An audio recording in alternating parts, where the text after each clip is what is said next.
Tiyak, ang San Juanico Bridge, na kilala bilang pinakamahabang tulay sa Pilipinas, ay may mayaman na kasaysayan na umabot ng maraming dekada, na nakamarka sa kanyang kahalagahan sa pag-uugnay ng mga isla ng Samar at Leyte. Ang ideya para sa isang tulay na nag-uugnay sa Samar at Leyte ay isinilang upang mapabilis ang transportasyon at komunikasyon sa pagitan ng dalawang islang ito. Bago itinayo ang tulay, ang paglalakbay sa pagitan ng Samar at Leyte ay umaasa sa mga ferry, na kadalasang hindi maaasahan at nasasailalim sa mga kondisyon ng panahon. Maliwanag na naging mahalaga ang pangangailangan para sa isang mas maaasahang at maaasahang koneksyon sa transportasyon, lalo na't itinuturing ang ekonomiko at sosyal na potensyal ng pag-uugnay ng dalawang pangunahing isla sa rehiyon ng Visayas. Noong 1969, nagsimula ang konstruksyon ng San Juanico Bridge sa ilalim ng administrasyon ng yumaong Pangulong Ferdinand Marcos.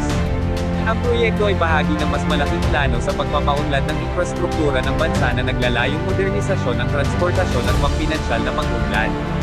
Ang ambisyosong proyektong ito ay nangangailangan ng maingat na pagpaplano at ekspertong engineering dahil sa mga hamon ng geografiya ng lugar, kabilang na ang lawak at lalim ng San Juanico Strait.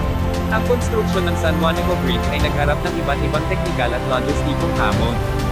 Kinakailangan ng mga inhinyero na magbalangkas ng mga mapanlikhaing solusyon upang malumpasan ang mga hadlang na ito habang pinapangalagaan ang integridad at kaligayahan ng istruktura ng tulay.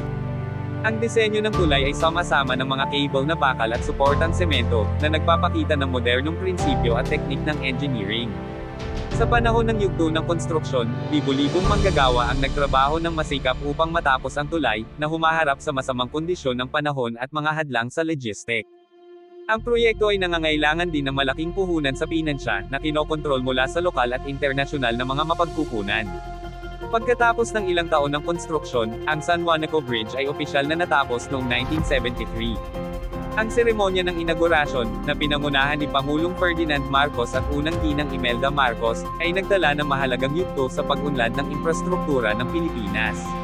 Ang pagtatapos ng tulay ay hindi lamang nagbigay ng mahalagang koneksyon sa transportasyon sa pagitan ng Samar at Leyte kundi nagpapakita rin ng progreso at modernisasyon para sa buong bansa. Mula nang itinatag ang tulay, ang San Juanico Bridge ay naglaro ng mahalagang papel sa pagtulong sa kalakalan, komersyo, at turismo sa pagitan ng Samar at Leyte. Ito rin ay naging isang kilalang landmark sa rehiyon, na nag-aakit ng mga bisita na namamangha sa kanyang impresibong arkitektura at tanawin ng San Juanico Strait. Sa loob ng mga taon, ang San Juanico Bridge ay sumailalim sa mga pagsisikap sa pagpapanatili at pagsasaayos upang tiyakin ang patuloy na kaligtasan at kakayahan nito.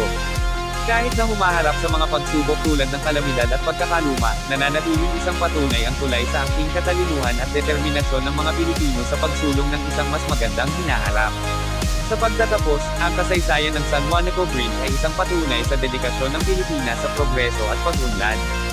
Mula sa kanyang pagtatatag bilang isang pangitain na proyektong infrastruktura hanggang sa kanyang estado bilang isang matibay na simbolo ng konektibidad, ang tulay ay isang patunay sa husay ng inhinyero ng bansa at determinasyon na malumpasan ang mga hadlang sa paghahanap ng isang mas maliwanag na hinaharap.